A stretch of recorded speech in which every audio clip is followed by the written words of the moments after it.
Welcome to my video. Today, I'll be showing you how I set up my months in my traveler's notebook. I plan my days and months in my second insert named Day to Day Volume 1. I had never planned such a minimal spread until July. Unlike my previous journals, I now only set up one day at a time. It will usually be in the evening or early morning of that day. I simply write the day along with the date, then use dashes to include that day's events and dots to represent tasks. I just had two main lists in July: to buy and to do.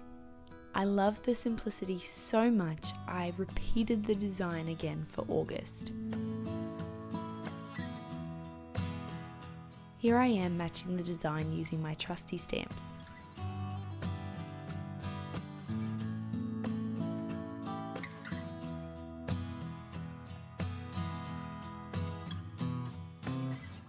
I love leaving a space between letters. I think it's such an easy way to create a cleaner look. With a little border around it, the details were finished. You will see me flick back to July's list and look for any half-completed or missed tasks and then re-add them to the next month. I review each incomplete task during this time, and I just ask myself, is it even possible to complete it in the next month, or do I postpone it to later in the year? By doing this, it makes my list more realistic to complete.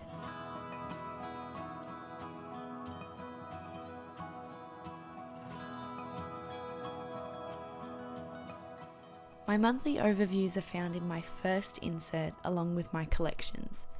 This was designed so that when I fill out my day-to-day insert, I don't lose my monthly information. So far, I am just loving this setup. I thought I would share with you my unboxing of my first fountain pen, the Pilot Kakuno.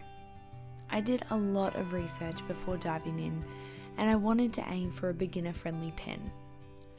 I picked this one up from Officeworks for $20.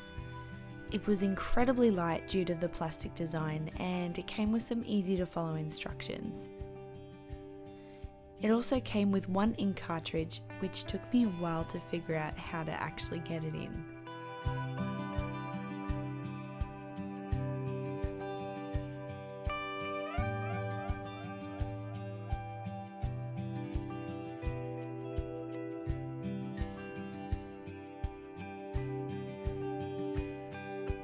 I was worried about some potential bleed through, so I did some tests in my old journal which I knew could withstand the ink.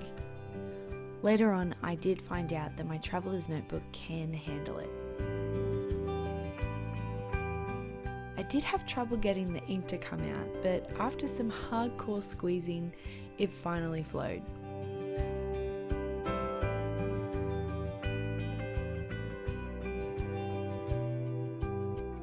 In review, I should have bought the fine nibbed pen instead of the medium.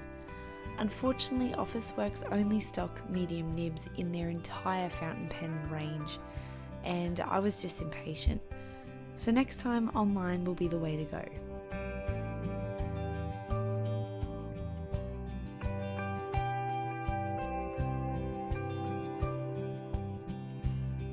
Thank you so much for watching, and I really hope you enjoyed it.